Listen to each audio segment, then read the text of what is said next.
jurang bawah. Kuatnya arus banjir bandang yang menerjang sejumlah desa di Kabupaten Semarang memutus jembatan penghubung antar desa.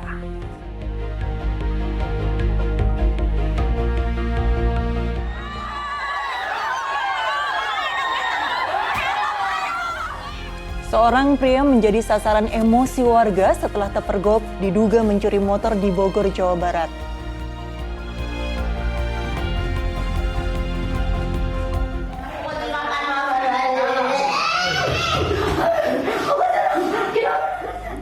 Seorang wanita menangis histeris melihat anaknya tewas ditikam saat menghadiri acara joget di sebuah pesta pernikahan di Kabupaten Muna, Sulawesi Tenggara.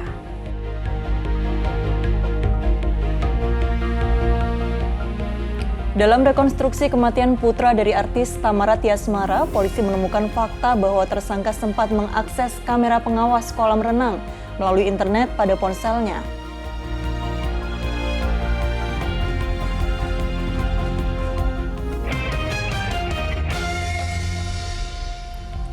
Halo, selamat pagi. Senang sekali saya Pratiwi Kusuma. Dan saya Nurul Cinta kembali menjumpai Anda dalam Fokus Pagi kali ini Kamis 29 Februari 2024. Ya, seperti biasa dalam satu jam ke depan kami hadir dengan rangkaian informasi dan juga peristiwa terbaru yang berhasil dihimpun tim redaksi kami hingga dini hari tadi.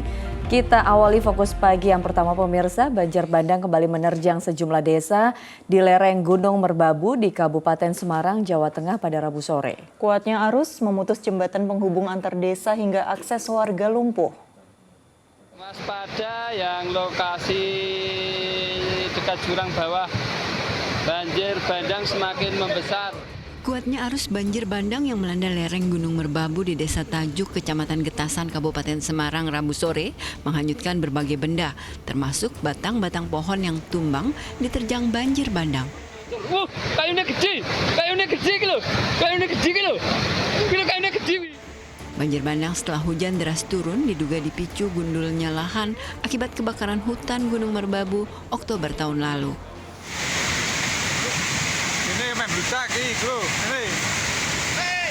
Selain menumbangkan pohon-pohon, banjir bandang mengakibatkan sebuah jembatan penghubung antar desa sepanjang 8 meter terputus. Dampaknya ya akses ini terganggu, terputus untuk jalur hubungan kemacanan. Antar desa, Pak? Antar desa, antar dusun. Ya. Ada jalur tembus tapi ya jalurnya agak memutar lewat Jedak atau Soro itu. Berapa jauh, Pak, kalau memutar, Pak? Memutar itu sampai 5 kilo, Pak. Warga berharap pemerintah setempat segera membangun kembali jembatan yang putus agar akses keluar masuk warga desa kembali normal. Julianto melaporkan dari Kabupaten Semarang, Jawa Tengah.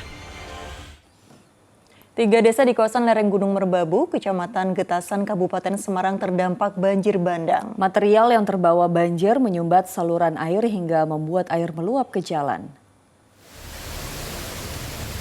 Petugas BPBD Kabupaten Semarang bersama warga berupaya membersihkan material yang terbawa banjir bandang dan menyumbat saluran air agar air tak menggenangi jalan. Petugas BPBD Kabupaten Semarang akan segera berkoordinasi dengan Dinas Pekerjaan Umum Kabupaten Semarang untuk melakukan asesmen terkait dampak banjir bandang di kawasan ini. Banjir bandang yang terjadi di kawasan lereng Gunung Merbabu, Kecamatan Getasan sudah terjadi 2 kali dalam kurun waktu 4 bulan. Diduga banjir bandang terjadi akibat dampak kebakaran hutan yang terjadi pada Oktober tahun 2023. Dan besok pagi kita akan datangkan ekskavator untuk mengurai jembatan yang tersumbat seperti di Desa Tajuk ini. Kemudian ada longsor juga di daerah Gudong yang hari ini kita asesmen di sana, kemudian kita lakukan penanganan. Sementara itu hujan deras serta sungai yang meluap jadi penyebab banjir di kawasan Tegal Alur, Kalideres, Jakarta Barat. Akibatnya aktivitas warga terhambat genangan air di permukiman. Hingga Rabu siang banjir merendam permukiman warga di Jalan Manyar, Tegal Alur, Kalideres, Jakarta Barat. Aktivitas warga pun terganggu, termasuk para pedagang UMKM yang tak bisa berjualan. Sejumlah kios juga tutup. Banjir imbas hujan deras yang mengguyur sejak Rabu dini hari yang diperparah dengan luapan air kali Semongol yang berada di dekat permukiman warga. Kerap terjadi berulang kali, warga berharap pemerintah segera mengatasi masalah banjir di kawasan ini. Sementara itu puluhan rumah terendam banjir usai hujan deras mengguyur kota Serang, Banten. Dan akibat hujan deras sejak Minggu hingga Selasa sore, 4 desa di Kabupaten Lampung, Selatan Lampung terendam banjir. Ketinggian banjir terus meningkat di 4 desa di Kecamatan Ketapang, Kabupaten Lampung Selatan, Lampung. Air mulai merendam permukiman warga sejak Rabu dini hari. Salah satunya di Desa Pematang Pasir. Sebagian warga terdampak sudah mulai mengungsi. Warga juga berupaya menyelamatkan perabotan rumah mereka dari rendaman banjir. Banjir kali ini dirasa lebih masif dibandingkan sebelumnya di wilayah yang merupakan langganan banjir tersebut. Saat ini BPBD masih mencatat jumlah korban yang terdampak untuk memetakan bantuan.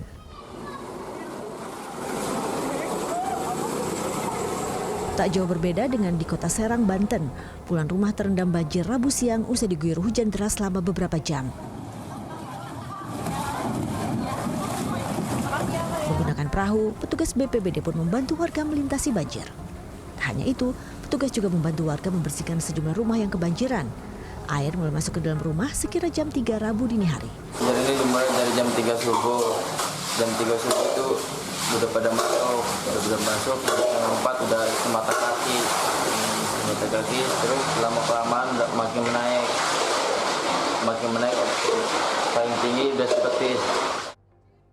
Sementara itu di Brebes, Jawa Tengah, memasuki hari keempat, sejumlah rumah di 7 kecamatan masih terendam banjir. Banyak warga masih bertahan di pengungsian. Di sisi lain, korban terdampak yang didominasi wanita dan anak-anak yang berada di tempat pengungsian kini mulai mengeluhkan sejumlah penyakit. Seperti di posko pengungsian di Gedung DPRD Kabupaten Brebes, 40 pengungsi mengeluhkan gatal-gatal, batuk, pilek, dan sakit kepala. Tadi kami banyak menjumpai pasien-pasien dengan hipertensi dan gatal-gatal karena korban banjir kan mungkin airnya ya banyak yang masuk. Dari beberapa warga kami mintai keterangan banyak yang masuk sampai ke rumah. Pemeriksaan kesehatan juga dilakukan di pos kesehatan di Desa Terlangu, Kecamatan Brebes oleh tim medis dari Rumah Sakit Bakti Asi Brebes dan relawan dari komunitas pencinta alam. Tim Liputan melaporkan. Hujan deras membuat sebuah pohon beringin roboh hingga menimpa sebuah warung di jalur wisata di Mojokerto, Jawa Timur. Sementara di Subang, Jawa Barat, diduga kondisi akarnya sudah rapuh. Sebuah pohon berukuran besar tumbang menimpa pedagang nasi hingga tewas. Pohon tumbang di depan kantor Ardapus, memakan korban. Pohon berukuran besar ini roboh menimpa sebuah warung nasi dan bangunan lainnya di sekitar Gedung Perpustakaan Kabupaten Subang, Jawa Barat pada Rabu siang. Sejumlah petugas berjibaku mengevakuasi korban yang tertimpa pohon itu.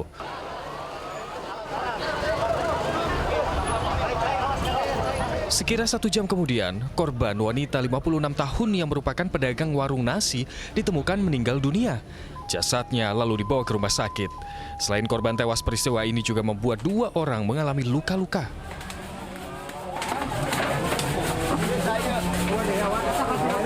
Ini kronologisnya ada pohon tumbang, mungkin karena kalau lihat dari akar yang ada, itu sudah tua dan rapuh. Monitor udah ada akar yang tidak nancep lagi ke tanah. Namun demikian untuk korban udah kita evakuasi, baik yang meninggal dunia maupun yang korban luka ringan maupun luka berat. Sementara di Kabupaten Mojokerto, Jawa Timur, pohon beringin raksasa berdiameter 5 meter tumbang hingga menutup akses jalan antar kecamatan yang juga menghubungkan ke kawasan wisata. Sebuah warung bahkan porak-poranda lantaran tertimpa pohon yang diperkirakan berusia ratusan tahun itu.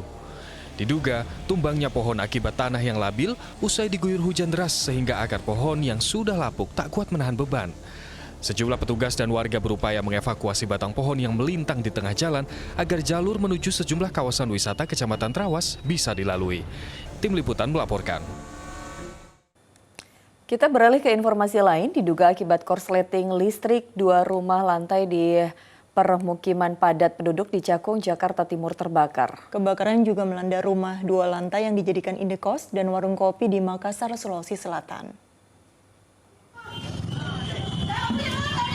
Kebakaran, Pelita Raya. Warga berlarian panik begitu mengetahui kebakaran menimpa rumah 2 lantai yang dijadikan indekos dan warung kopi di Jalan Pelita Raya 4, Makassar, Rabu petang. Terlebih asap tebal terus mengepul keluar.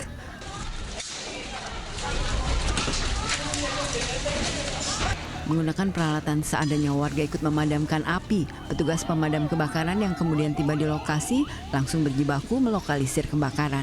Tingkat kesulitan ya, namanya bangunan permanen, ya tertutup ya, kita kesulitannya di asap. Asap itu menembus ke dalam, itu asap yang mengalami. Api bisa dipadamkan 30 menit kemudian setelah puluhan unit mobil pemadam kebakaran diterjunkan di lokasi. Kebakaran diduga dipicu adanya korsleting listrik yang membakar kursi sofa.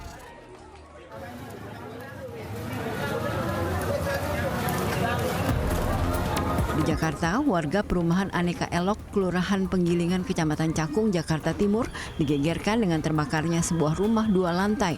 Petugas Sudin Penanggulangan Kebakaran dan Penyelamatan Jakarta Timur langsung berusaha memadamkan api agar kebakaran tidak meluas. Kebakaran ya di perumahan yang terbakar adalah rumah tempat tinggal.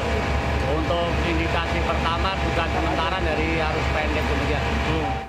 Api bisa dipadamkan setelah sedikitnya 15 unit mobil pemadam kebakaran tiba di lokasi. Meski tidak ada korban jiwa, namun kerugian akibat kebakaran ditaksir mencapai jutaan rupiah. Tim Liputan melaporkan.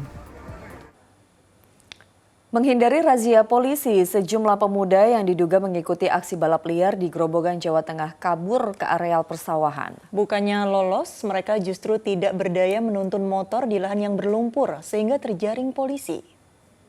Oh alah lele, balap liar kok malah sawah. Sejumlah pemuda yang diduga mengikuti aksi balap liar ini kewalahan mendorong sepeda motor mereka yang terjebak lumpur di areal persawahan di Desa Kuaron, Kecamatan Gubuk, Grobogan, Rabu sore. Para pemuda yang rata-rata masih di bawah umur ini nekat kabur ke sawah saat dikejar polisi yang melakukan razia balap liar di Jalan Raya Gubuk Salatiga, sedangkan sebagian pembalap liar memilih meninggalkan motornya di tepi jalan saat polisi datang. Total ada 5 pemuda dan 8 motor yang diamankan petugas. Mereka kemudian diberi surat tilang dan bersama motornya dibawa ke pos Satlantas Gubuk untuk diberi pembinaan. Penindakan aksi balap liar oleh para remaja tersebut berawal dari keluhan masyarakat melalui WA aduan Kapolres Grobogan yang menginformasikan bahwa sering terjadi aksi balap liar di lokasi tersebut. Kemudian saat tiba di lokasi, sekumpulan remaja terlihat menghindari razia petugas dan bahkan ada yang bersembunyi di area persawahan, namun dapat kami. Seorang pemotor di Sragen, Jawa Tengah tewas setelah kendaraannya terjatuh dan terseret truk. Korban tewas dengan luka parah di bagian kepala.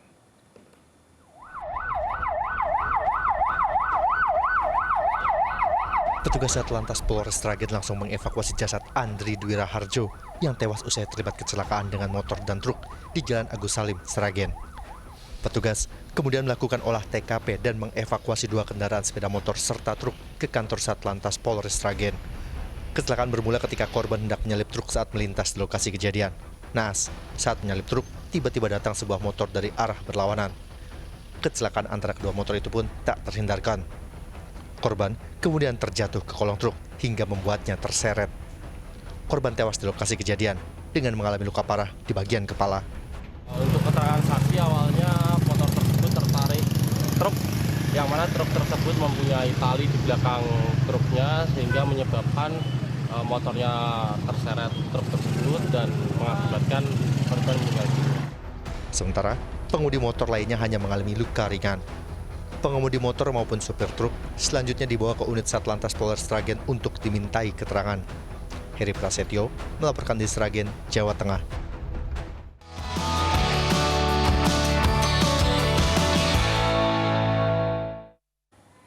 Pemerintah memastikan harga beras di pasaran sudah turun kembali stabil. Sementara untuk meringankan beban kenaikan harga beras dan juga kebutuhan pokok lainnya, masyarakat di wilayah Jakarta Barat rela antre untuk mendapatkan paket sembako murah. Guyuran hujan tak menyurutkan warga yang tinggal di sekitar kawasan Polres Metro Jakarta Barat untuk mengantre demi mendapatkan paket sembako murah. Satu paket seharga Rp100.000 terdiri dari beras 5 kilo, gula 1 kilo, tepung dan minyak 2 liter. Selain itu, warga yang datang juga mendapatkan telur gratis sebanyak 6 butir. Polres Metro Jakarta Barat bekerja sama dengan pemerintah kota menyediakan sebanyak 2.000 paket sembako untuk meringankan beban ekonomi warga, menyusul tingginya harga beras dan kebutuhan pokok lainnya. menjelang bulan puasa, pengalaman tahun-tahun sebelumnya, harga kebutuhan pokok masyarakat cenderung mengalami kenaikan. Nah, kita berupaya untuk melakukan upaya-upaya menstabilkan harga sembako sehingga masyarakat sekitar Polres bisa mendapatkan sembako dengan harga yang murah dan terjangkau. Selain itu juga dengan adanya kegiatan-kegiatan ini bisa menstabilkan harga sembako dan ikut membantu program pemerintah. Mahalnya harga beras di pasaran berdampak pada sejumlah usaha warung makan di ibu kota seperti pemilik warung makan di kawasan Palmerah, Jakarta Barat tidak bisa menaikkan harga jual makanan atau mengurangi porsinya ataupun menggantinya dengan beras kualitas rendah. Kini mereka rela dengan pendapatan atau keuntungan yang minim agar para pelanggan tidak kabur. Walaupun harganya nggak naik, ngurangin porsi kah Pak? Enggak, tetap. Sebab belum ini sih kayaknya belum rata sama warteg. Ntar kalau saya naikin, pelanggan-pelanggan biasanya pada bubar. Sementara pemerintah memastikan harga beras di pasaran sudah turun dan kembali stabil. Bahkan Presiden Jokowi di Mabes TNI Cilangkap, Jakarta Timur menegaskan agar masyarakat dan semua pihak untuk mengecek harga beras di pasaran. Coba dicek di Pasar Induk Cipinang, cek. Coba dicek lagi ke Pasar Johar. Ini yang pasar-pasar beras itu harus dicek. Coba kalian datang ke Pasar Cipinang, cek harganya turun atau naik. Cek di Pasar Johar, di Kerawang, naik atau tidak, turun atau tidak. Cek, sudah turun. Karena harian itu saya cek. Harian itu saya cek dan saya selalu mendapatkan angka-angka. Ya. Sebelumnya selama hampir sebulan, harga beras di pasaran terus mengalami kenaikan. Pemerintah menyebut mahalnya harga beras karena dampak El Nino. Sedangkan untuk memastikan stok beras nasional aman, pemerintah telah merealisasikan impor beras. Tim Liputan melaporkan. Jelang bulan suci Ramadan, harga cabai rawit merah di sejumlah pasar tradisional tembus di kisaran Rp90.000 hingga Rp100.000 per kilogram. Iya, harga bahan kebutuhan pokok akan terus naik hingga awal bulan puasa, menyusul tingkat permintaan masyarakat yang meningkat. Di Pasar Palmerah, Jakarta Pusat misalnya, cabai merah besar Rp120.000 dan rawit merah tembus Rp90.000 per kilogramnya. Selain itu, harga bawang putih juga naik menjadi Rp50.000 per kilogram. Beberapa komoditas lainnya mengalami penurunan harga, seperti tomat menjadi Rp20.000, sementara telur ayam negeri masih berada di kisaran Rp32.000 per kilogram. Di Pasar Baru Kota Bekasi, rata-rata cabai tembus angka Rp100.000 per kilogramnya. Tomat dan bawang merah masing-masing mengalami kenaikan menjadi Rp40.000 per kilogram. Sedangkan bawang merah besar Rp40.000 per kilonya.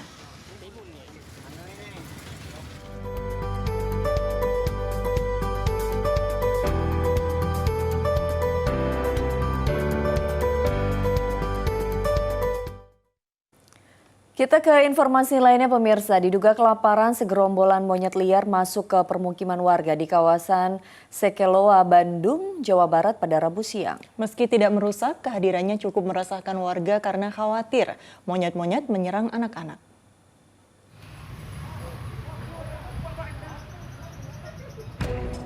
Dari kejauhan, segerombolan monyet terekam video amatir melompat dan berlarian di genteng rumah-rumah warga di kawasan Sekeloa, Kelurahan Lebak Gede, Kecamatan Coblong, Bandung. Jumlahnya lebih dari 3 ekor. Video amatir lain merekam saat monyet-monyet meniti kabel listrik yang terbentang di antara rumah-rumah. Meski tidak merusak fasilitas umum, warga mengaku resah sebab gerombolan monyet tersebut bisa saja menyerang manusia, khususnya anak-anak yang tengah bermain di kawasan permukiman padat tersebut. 30 tahun di sini nggak ada, tapi kenapa tiba-tiba sekarang muncul gitu? Jadi resah ya Pak ya? Ya pasti resah gitu ya, karena takutnya kan di sini banyak anak-anak kecil, banyak karena ini kan penduduknya penduduk padat, takutnya menyerang-nyerang anak-anak. Warga menduga monyet-monyet tersebut terganggu di habitat aslinya sehingga merambah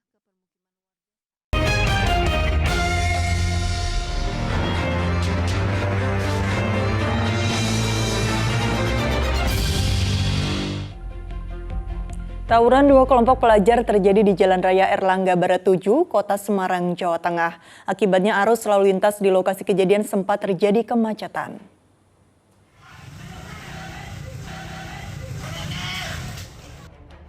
Salah satu kelompok pelajar ini kabur saat terdesak oleh kelompok pelajar lain ketika terlibat tawuran di Jalan Raya Erlangga Barat 7, Kota Semarang pada Rabu sore. Kedua kelompok saling serang menggunakan kayu, bambu, hingga besi. Polisi yang mendapat laporan langsung mendatangi lokasi kejadian dan melakukan penyelidikan.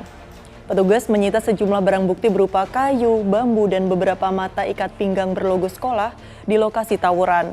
Hingga kini polisi masih melakukan penelusuran untuk mengidentifikasi dari sekolah mana para terduga pelaku tawuran pelajar tersebut. Sampai saat ini belum ada laporan atau korban yang melaporkan dari kejadian. Sementara belum ada informasi dan kami masih menyelidiki dan cari-cari informasi maupun CCTV yang mengetahui. Seorang pelajar di Kabupaten Muna, Sulawesi Tenggara tewas ditikam sekelompok orang tidak dikenal. Peristiwa terjadi saat korban menghadiri acara joget di sebuah pesta pernikahan.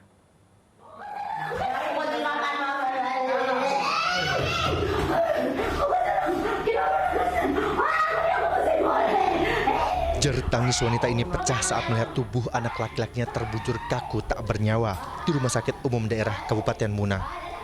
Korban merupakan seorang pelajar di salah satu sekolah kejuruan di Kabupaten Muna yang tewas karena diduga ditikam oleh sekelompok orang tak dikenal. Peristiwa berawal saat korban menghadiri acara joget di sebuah pesta pernikahan di Desa Kontunaga. Saat acara berlangsung, diduga terjadi keributan hingga penganiayaan menggunakan senjata tajam. Selain korban tewas, 2 orang lainnya juga menderita luka tusuk. 1 diantaranya masih kritis. Sementara para terduga pelaku langsung melarikan diri. Untuk pelaku ini yang tadi diamankan 4 orang, tapi terduga pelaku utamanya itu masih belum ditemukan, masih dalam pencarian oleh tim Buser Polres Muna. Berbekal keterangan sejumlah saksi, tim Buser dari Polres Muna berhasil mengamankan 4 orang terduga pelaku. Saat ini, keempat terduga pelaku masih menjalani pemeriksaan di Polres Muna untuk mengungkap motif dari penganiayaan tersebut. Sementara korban tewas telah dikebumikan pihak keluarga di tempat pemakaman umum desa. Rahmadi melaporkan dari Kabupaten Muna, Sulawesi Tenggara. Selalu waspada mengawasi kendaraan Anda. Di Kabupaten Serang, seorang pria mencuri motor kawannya yang diparkir di dekat kantornya. Sementara 2 pencuri berhasil membawa kabur sebuah sepeda motor di Tanjung Priok, Jakarta Utara dengan cara menendang stang kendaraan. Kamera pengawas merekam 2 terduga pelaku berboncengan sepeda motor mengawasi situasi kantor ekspedisi pelayaran di Jalan Ganggeng 3, Tanjung Priok, Jakarta Utara. Setelah dirasa aman, seorang pencuri naik ke atas sepeda motor incaran dan melakukan manuver menendang stang kendaraan agar kunci stang motor patah. Dengan cara mendorong motor, kawanan pencuri tersebut kemudian berhasil membawa kabur sepeda motor curiannya. Kejadian ini sudah dilaporkan ke Polsek Tanjung Priok, Jakarta Utara dengan membawa barang bukti rekaman CCTV.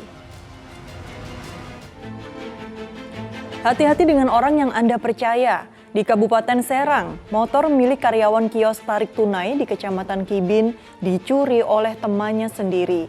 Korban baru sadar kendaraannya hilang saat istirahat kerja. Melihat motornya yang terparkir di depan kios telah hilang, korban lalu mengecek rekaman kamera pengawas. Korban kaget karena pria yang membawa kabur motornya diduga temannya sendiri. Sepeda motor korban ditemukan terparkir di sebuah parkiran pabrik, namun korban tak menemukan temannya. Berbekal rekaman CCTV, korban pun telah melaporkan kawannya ke Polsek Cikande.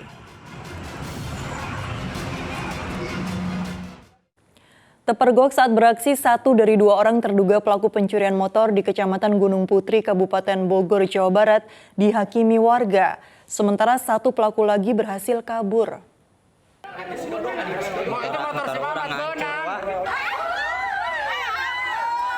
Puluhan warga mengepung lokasi ditangkapnya terduga pelaku pencurian motor di Kampung Parung Dengdek, Kecamatan Gunung Putri, Bogor, Jawa Barat, Selasa malam. Bahkan beberapa warga melampiaskan kekesalan mereka dengan menghakimi terduga pelaku. Penangkapan itu berawal ketika terduga pelaku yang berjumlah 2 orang itu sedang menghidupkan motor yang hendak dicuri di halaman sebuah masjid. Aksi keduanya diketahui oleh seorang jemaah masjid dan spontan berteriak. Salah satu pelaku berhasil kabur dengan motor curiannya, namun satu lagi ditangkap warga. Mencurinya di Masjid Pak Haji Anta. Gitu. Nah, terus ya kebetulan orangnya ketangkep di sini, di sekitar sini. Yeah. Nah, terus saya amankan ke rumah itu karena saya juga punya rasa kemanusiaan yang ya nggak tega lah kalau melihat orang kayak begitu. Peristiwa itu saat ini masih dalam penyelidikan Polsek Gunung Putri. Sementara terduga pelaku telah diamankan beserta 1 unit motor yang digunakan saat melakukan pencurian. Asep Solihin melaporkan dari Kabupaten Bogor, Jawa Barat. Hendak memancing ikan, seorang pria di Surabaya, Jawa Timur ditemukan tewas mengambang di aliran sungai. Keberadaan jenazah di sungai itu menggegerkan warga sekitar. Warga yang tinggal sekitar pintu air Jasa Tirta, Jalan Ngagel, Surabaya, Jawa Timur geger setelah ditemukan jasad pria bernama Dedi Suamadi Rabu pagi. Jasad ditemukan salah satu kerabat korban yang ikut mencari karena korban tidak kunjung pulang ke rumah sejak 2 hari lalu. Anggota BPBD Kota Surabaya kemudian mengevakuasi jasad yang diwarnai isak tangis istri korban.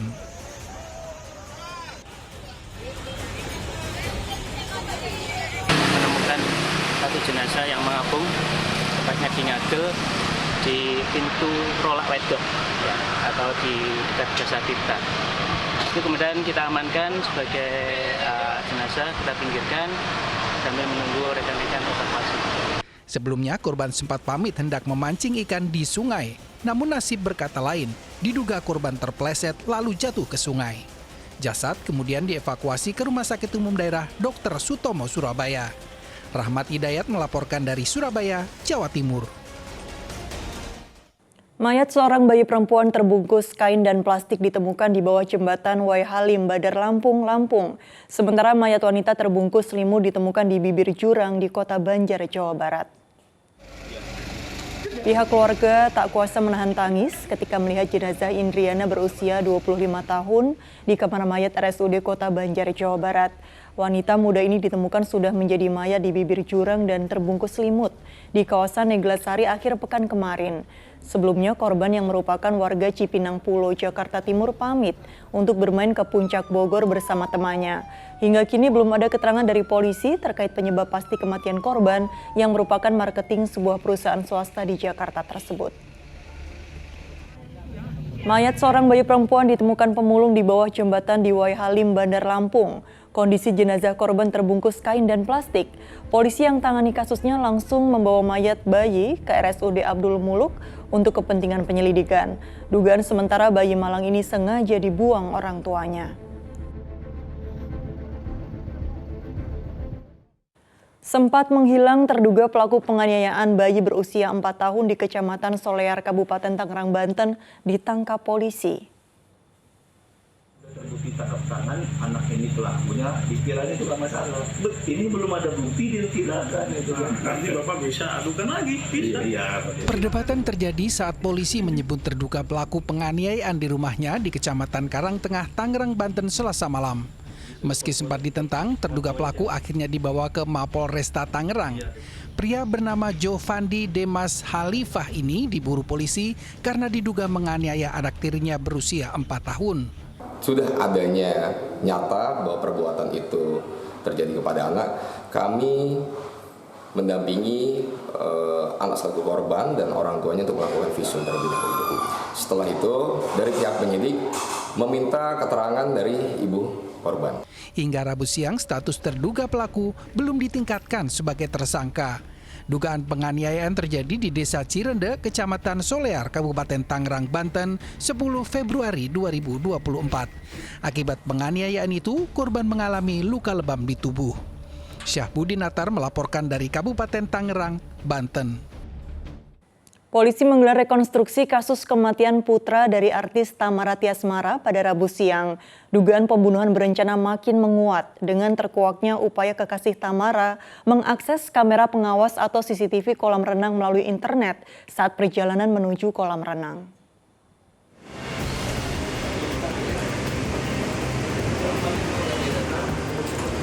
Lobi gedung di Treskrimum Polda Metro Jaya di Jalan Sudirman, Jakarta Selatan jadi satu dari 2 lokasi tempat rekonstruksi kasus kematian anak artis Thamara Tiasmara. Dengan pertimbangan efisiensi waktu, lokasi ini dipilih sebagai pengganti adegan di rumah sang artis dan rumah kekasihnya Yuda Arfandi yang telah ditetapkan sebagai tersangka. Dimulai dari komunikasi antara Thamara dengan tersangka hingga saat tersangka bermain bersama putri kandungnya dan korban. Thamara sempat menangis saat menyaksikan adegan lanjutan yang diperankan tersangka. Dalam perkembangan penyidikan, polisi menemukan fakta dalam perjalanan menuju kolam renang. Di dalam kendaraannya, tersangka sempat mencari dan mengakses kamera pengawas di kolam renang melalui internet pada telepon genggam. Dalam rekonstruksi, adegan itu dibantah tersangka. Namun, keterangan dari analis digital berkata lain. Pada adegan 13, yaitu pada jam 15.11, tersangka YA membrowsing dan mengakses CCTV kolam renang malam dengan menggunakan handphonenya. Ini berdasarkan keterangan dari ataupun hasil pemeriksaan daripada analis digital. Dari total 115 adegan rekonstruksi, 102 adegan diantaranya dilakukan di lokasi kedua, yakni kolam renang di kawasan Pondok Kelapa Durensawit, Jakarta Timur, tempat pembunuhan terjadi. Disaksikan ibu korban, tersangka Yuda Arfandi memeragakan upaya penenggelaman yang dilakukannya sebanyak 12 kali terhadap korban yang dalam rekonstruksi ini diganti menjadi boneka. Tersangka juga memeragakan saat menghalangi korban yang berusia 6 tahun itu untuk menyelamatkan diri. Selain untuk memberi gambaran rangkaian kejadian, rekonstruksi ini sekaligus menguji kesesuaian keterangan tersangka dan saksi dengan fakta di lapangan. Polisi telah memeriksa 29 saksi dan juga melibatkan 9 saksi ahli dalam pembunuhan bocah berusia 6 tahun yang terjadi Januari lalu tersebut. Selanjutnya, polisi akan menelaah kembali berdasarkan hasil rekonstruksi untuk pemeriksaan lanjutan, terutama terkait motif pembunuhan yang diduga direncanakan itu. Tim Liputan melaporkan. Kita jeda sejenak. Emosi karena melanggar aturan sholat berjamaah menjadi motif penganiayaan terhadap seorang remaja hingga tewas di sebuah pondok pesantren di Kediri. Selengkapnya usai jeda bersama rekan saya Pratiwi Kusuma.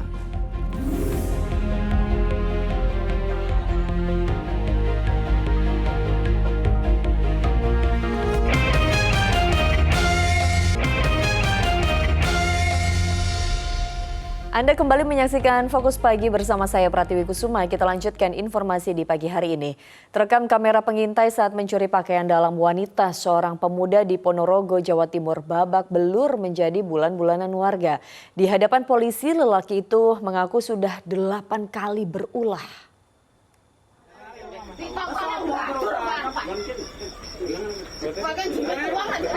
Warga langsung mengamankan seorang pemuda dan menghakiminya hingga babak belur. Laki ini diduga mencuri pakaian dalam wanita seperti terekam kamera pengawas atau CCTV di kawasan Ngampel, Balong, Ponorogo, Jawa Timur, Selasa 27 Februari lalu. Polisi segera datang dan mengamankan pria ini dari amukan massa. Di hadapan penyidik, ia mengaku sudah berulah 8 kali dan hanya iseng. 2 kali, 3 ini ketahuan ini, yang lain di luar Balong. Motifnya apa melakukan? Kelihatannya kelainan, soalnya pengakuan dari pelaku ini setelah mengambil celana dalam dan BH itu diciumi, setelah itu dibuang ke sungai, demikian. Guna pengembangan penyelidikan, pemuda ini menjalani pemeriksaan intensif di kantor polisi. Dirgo Suyono melaporkan dari Ponorogo, Jawa Timur. Tersulut emosi lantaran saling menatap saat berpapasan di jalan, pedagang sate menganiaya pedagang martabak hingga tewas di Pati, Jawa Tengah. Pelaku yang masih remaja diduga dalam pengaruh minuman keras. Jalan Pati Gabus, Desa Mustoko Harjo, Pati, Jawa Tengah ini menjadi lokasi pertikaian antara seorang pedagang sate dan pedagang martabak. Satreskrim Polresta Pati kemudian melakukan olah TKP pada Rabu dini hari. Pelaku seorang remaja di bawah umur yang merupakan pedagang sate itu diduga tersinggung saat korban menatap dirinya kala berpapasan di jalan. Pedagang sate yang terpengaruh minuman keras lantas menganiaya korban dengan senjata tajam hingga tewas. Motifnya hanya karena ketersinggungan di jalan, tidak terima, sehingga dan kebetulan tersangka juga sudah membawa sajam jenis celurit, kemudian langsung karena ada ketersinggungan di jalan, spontan tidak terima langsung membacok-bacok. Pelaku yang sempat kabur telah diamankan petugas. Atas ulahnya ia terancam hukuman 10 tahun penjara. Arif Nur melaporkan dari Pati, Jawa Tengah. Polisi memastikan cemburu berujung keributan melatar belakangi kasus pembunuhan wanita di Tambora, Jakarta Barat. Korban tewas akibat cekikan di leher dan bekapan bantal di mulutnya. Wanita paruh baya bernama Sumiti ditemukan tewas di kamar kontrakannya di kawasan Angke Barat, Tambora, Jakarta Barat. Pekerja konveksi ini diduga menjadi korban pembunuhan suaminya sendiri. Tak butuh waktu lama, polisi langsung meringkus suami korban. Keributan dan cemburu melatar belakangi tersangka Dasril tega menghabisi nyawa istrinya dengan cara mencekik dan membekap korban. Cekcok rumah tangga sebelumnya, karena yang rumah tangga kemudian ada cemburuan dari situ sehingga suami emosi dan istri. Pemirsa, keluarga santri asal Banyuwangi yang tewas dianiaya seniornya mengaku kecewa dengan pihak pondok pesantren yang belum meminta maaf atas kejadian yang menimpa putra mereka. Sementara motif penganiayaan terhadap remaja berusia 14 tahun itu mulai terkuak. Para tersangka mengaku emosi karena korban melanggar aturan sholat berjamaah.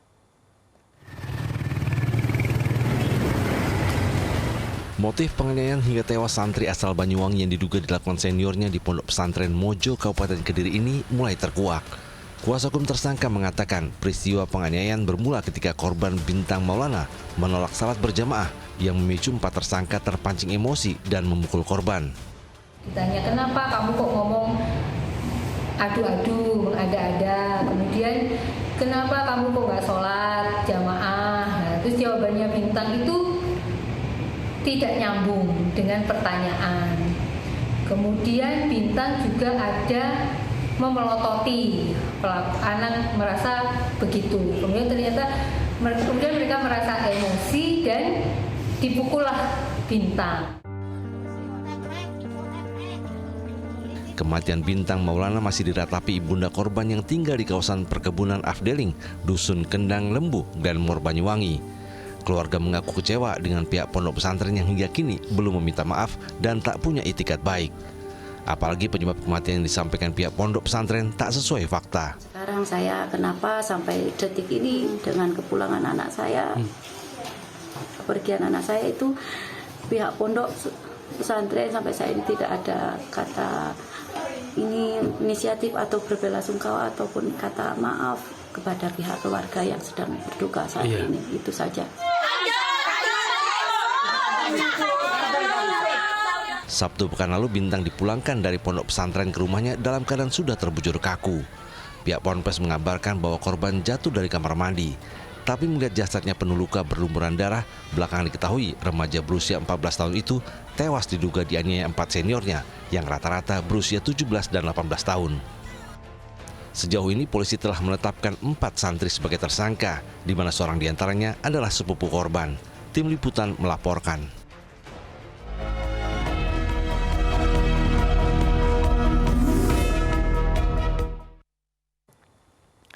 Pemirsa, Komisi Pemilihan Umum KPU hari Rabu kemarin memulai rapat pleno terbuka rekapitulasi penghitungan perolehan suara pemilu 2024. Namun rapat pleno ditunda lantaran Ketua KPU Hashim Asyari dan sejumlah komisionernya harus mengikuti sidang etik Dewan Kehormatan Penyelenggara Pemilu atau DKPP. Membaca Bismillahirrahmanirrahim. Ketua KPU Hashim Asyari pada Rabu pagi membuka rapat pleno terbuka rekapitulasi suara pemilu 2024. Penghitungan akan dimulai dengan suara pemilu di luar negeri. Ada 127 dari 128 panitia pemungutan suara luar negeri atau PPLN yang siap mengikuti pleno terbuka. Hanya Kuala Lumpur, Malaysia yang belum mengumumkan hasil rekapitulasi karena harus digelar pemungutan suara ulang. Namun Ketua KPU harus menunda sidang karena di saat bersamaan dengan komisioner lainnya harus menghadiri sidang etik Dewan Kehormatan Penyelenggara Pemilu DKPP terkait kebocoran DPT Pemilu 2024. Dewan Kehormatan Penyelenggara Pemilu DKPP menggelar sidang etik dari pengadu Riko Nurfiansyah Ali yang melaporkan Ketua KPU Hashim Asyari dan jajaran komisioner atas dugaan kebocoran data pemilih pemilu 2024. Menurut pengadu, KPU telah melanggar peraturan DKPP soal etik penyelenggaraan pemilu. Ia pun meminta agar Ketua KPU dan seluruh komisioner diberhentikan. Sementara Ketua KPU Hashim Asyari tak berkomentar banyak. Sidangnya kan live, bisa disaksikan bersama-sama tadi. Sedikit aja Pak, gimana Pak? Saya kira cukup lah. Sorry kabelnya Mas. Jadi berarti rapat plenonya langsung dilanjutkan ya Pak Hashim? Protes berujung kericuhan menyertai rapat penghitungan surat suara pemilu tingkat kecamatan di sejumlah daerah. Di Cikampek, Karawang, Jawa Barat, dugaan hilangnya suara dan beralih ke kandidat lainnya menjadi pemicu keributan. Ini gimana ceritanya bisa kayak gini saya nanya? Ini siapa yang bocorin?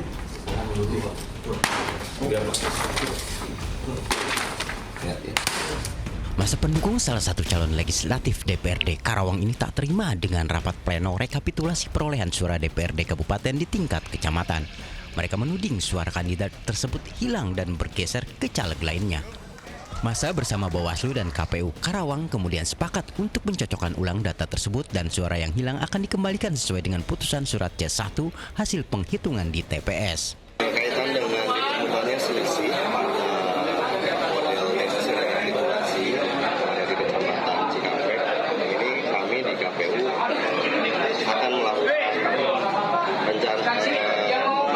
kepada PPU untuk melakukan pencatatan ulang. Ini sesuai dengan rekomendasi yang diberikan oleh Panwas dari PPU.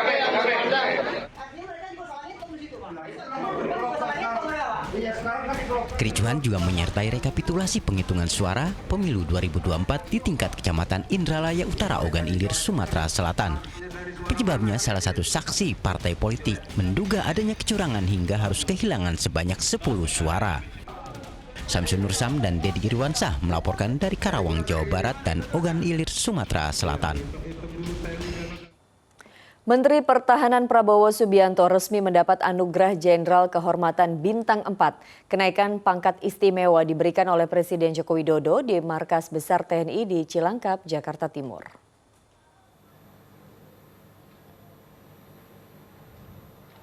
Momen penuh hikmat mengiringi penyematan pangkat Jenderal Kehormatan Bintang 4 dari Presiden Joko Widodo kepada Menteri Pertahanan Prabowo Subianto. Kenaikan pangkat secara istimewa dari Letnan Jenderal Bintang 3 menjadi Jenderal Kehormatan Bintang 4 diberikan atas kontribusi Prabowo Subianto yang dinilai memajukan TNI dan negara. Penganugerahan ini telah melalui proses verifikasi dari Dewan Gelar Tanda Jasa dan Kehormatan. Dari karir militernya, Prabowo Subianto menjabat Menteri Pertahanan sebagai purnawirawan TNI berpangkat Letnan Jenderal. Jabatan terakhir Prabowo adalah Panglima Komando Cadangan Strategis Angkatan Darat atau Pangkostrat tahun 1998. Prabowo juga pernah mengisi jabatan Panglima Komando Pasukan Khusus atau Kopassus. Penganugerahan ini adalah bentuk penghargaan sekaligus peneguhan untuk berbakti sepenuhnya kepada rakyat, kepada bangsa, dan kepada negara. Saya ucapkan selamat kepada Bapak Jenderal Prabowo Subianto. Di tengah krisis pangan dan ancaman kelaparan di Gaza, bantuan pangan dikirimkan lewat udara lantaran terhambatnya pengiriman lewat jalur darat oleh pasukan Zionis Israel. Selengkapnya kami hadirkan usai jeda.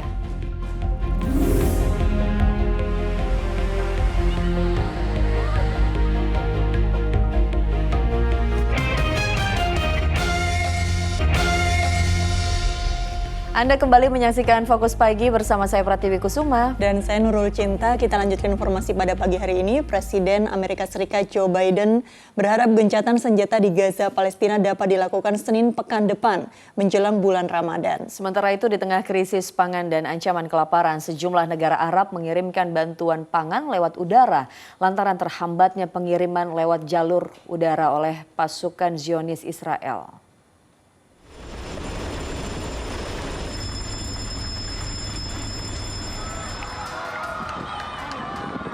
Bantuan pangan untuk warga Gaza di Palestina diterjunkan dari pesawat-pesawat Hercules dengan menggunakan parasut. Mesir, Yordania, Uni Emirat Arab, Qatar, dan Prancis menjatuhkan kotak bantuan ke wilayah Rafah dan Khan Younis, tempat di mana sejumlah kamp pengungsi berada. Jalur udara dipilih lantaran pengiriman logistik sulit untuk melewati perbatasan Palestina. Warga pun berbondong-bondong langsung menuju ke arah jatuhnya bantuan yang umumnya berada di pesisir pantai.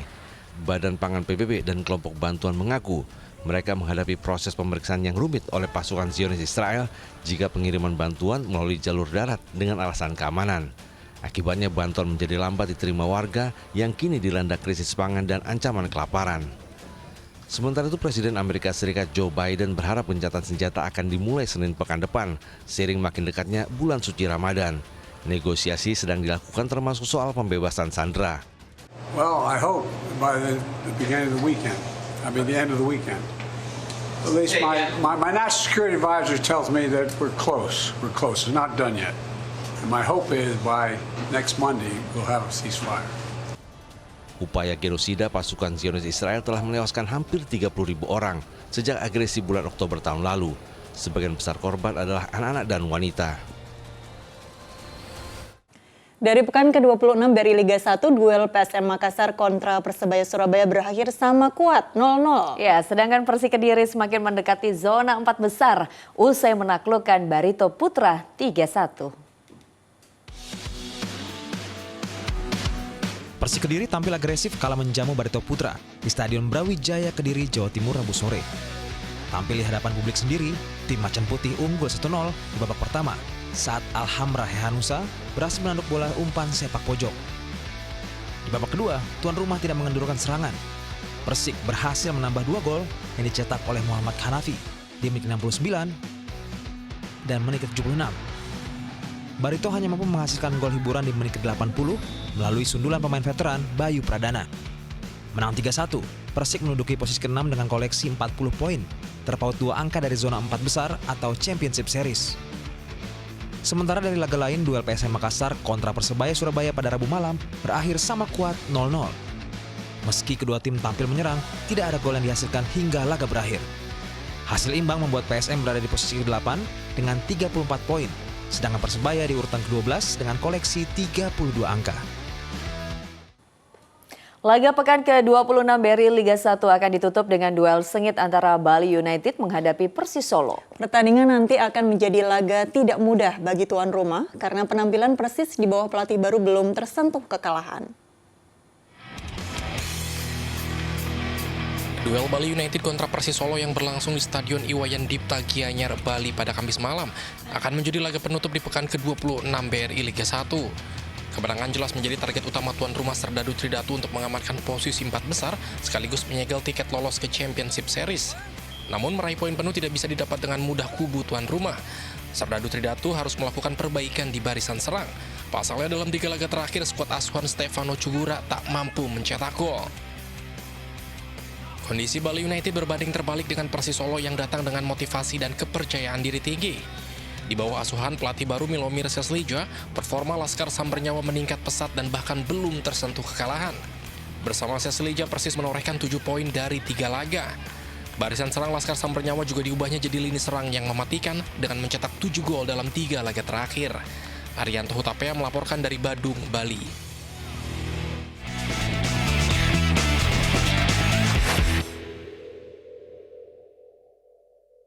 Dipersembahkan oleh Ingat Mas, ingat Pegadaian.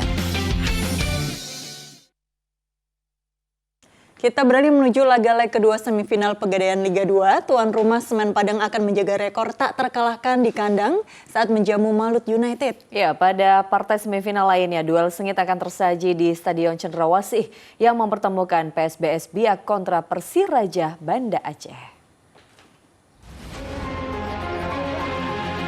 Tuan rumah PSBS Biak menatap optimis laga semifinal leg kedua Pegadaian Liga 2 menghadapi Persiraja Banda Aceh di Stadion Cendrawasih, Papua. Meski harus menempuh perjalanan panjang dari Aceh usai melakoni laga leg pertama, seluruh skuad tim Badai Pasifik kini dalam kondisi prima dan siap bermain. Kondisi ini membuat pelatih PSBS Biak leluasa untuk memilih dan menurunkan skuad terbaiknya. Kubu tuan rumah juga berharap dengan kehadiran para supporter agar mampu memompa semangat para pemain demi bisa lolos ke final dan mengamankan tiket promosi ke Liga 1 musim depan. Di kubu seberang, Persiraja siap tampil habis-habisan. Pertemuan di leg pertama telah membuat pelatih Laskar Rencong Ahmad Zulkifli mengetahui kelemahan tim lawan dan apa yang harus dievaluasi dari timnya. Laga nanti juga akan menjadi momen spesial bagi pemain Persiraja David Lali yang dapat bermain lagi di tanah Papua setelah 2 tahun lamanya tidak kembali ke kampung halaman. Satu partai lainnya di semifinal leg kedua Pegadaian Liga 2 akan mempertemukan Semen Padang kontra Malut United di Stadion Haji Agus Salim Kamis sore. Hasil imbang 1-1 di leg pertama membuat Semen Padang kini menjadi pihak yang diuntungkan karena akan bertindak sebagai tuan rumah dengan dukungan penuh supporter di stadion. Semen Padang juga termotivasi untuk menjaga rekor apiknya di musim ini yang tak tersentuh kekalahan kala tampil di kandang. Sementara itu, kubu Malut United bertekad hadirkan kejutan. Tim berjuluk Naga Gamalama diprediksi akan kembali mengandalkan Fred Butuan sebagai motor serangan, serta legion asing Jose Wilson di barisan serang. Selain itu, duet Wawan Febrianto dan Hari Nur Yulianto juga bisa menjadi opsi daya gedor tim untuk dapat membongkar pertahanan lawan. Tim Liputan melaporkan.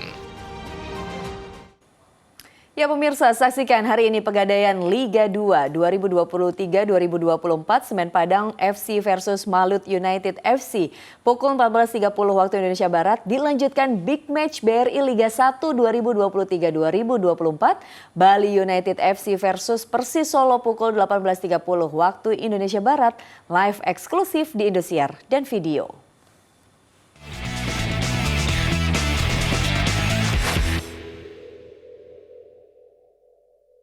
Dipersembahkan oleh Ingat Mas, Ingat Pegadaian. Di informasi selanjutnya masih dalam rangka perayaan HUT ke-29 Indosiar, Yayasan Pundi Amal Peduli Kasih SCTV Indosiar memberikan bantuan kepada para pedagang UMKM mikro di Jakarta. Ya, ini masing-masing pedagang diberikan uang tunai 5 juta rupiah untuk modal usaha dan juga kebutuhan sehari-hari jelang bulan suci Ramadan.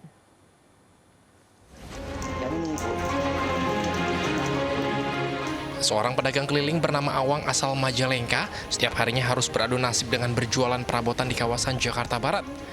Selama 5 tahun mencari rezeki, Awang tinggal di sebuah rumah panggung bersama para pedagang lainnya di kawasan Duri Kepa, Jakarta Barat. Sempat hilang keberuntungan saat mengikuti acara di ulang tahun ke-29 Indosiar, kini rezeki Awang tiba kepadanya. Yayasan Pundi Amal Peduli Kasih SCTV Indosiar memberikan bantuan uang tunai sebesar 5 juta rupiah untuk modal usaha dan kebutuhan keluarga. Senang alhamdulillah Bu dari YPP Indosiar, semoga berkah buat modal saya, buat keluarga saya, orang tua saya Bu. Bayar utang orang tua saya sekarang Bu udah lega, orang tua saya udah lega insya Allah Bu. Bantuan uang tunai 5 juta rupiah dari YPP SCTV Indosiar juga diberikan kepada Sukedi, pria paruh baya asal Cirebon yang selama 20 tahun terakhir menjadi tukang servis payung keliling. Bantuan tersebut akan digunakan untuk modal usaha dan membiayai sekolah anaknya di kampung halaman. Tidak hanya Awang dan Sukedi, 6 pedagang UMKM mikro lainnya juga mendapat bantuan serupa. Selain untuk modal usaha, bantuan ini diharapkan dapat memenuhi kebutuhan sehari-hari mereka, khususnya dalam menghadapi bulan Ramadan mendatang. Satria Andika melaporkan dari Jakarta. Ya, laporan tadi menutup kebersamaan kita dalam Fokus Pagi hari ini. Usai Fokus Pagi, jangan lewatkan untuk menyaksikan program Magic 5. Ya, mewakili tim redaksi dan kerabat kerja yang bertugas, saya Pratiwi Kusuma. Dan saya Nurul Cinta pamit undur diri. Selamat pagi. Sampai jumpa.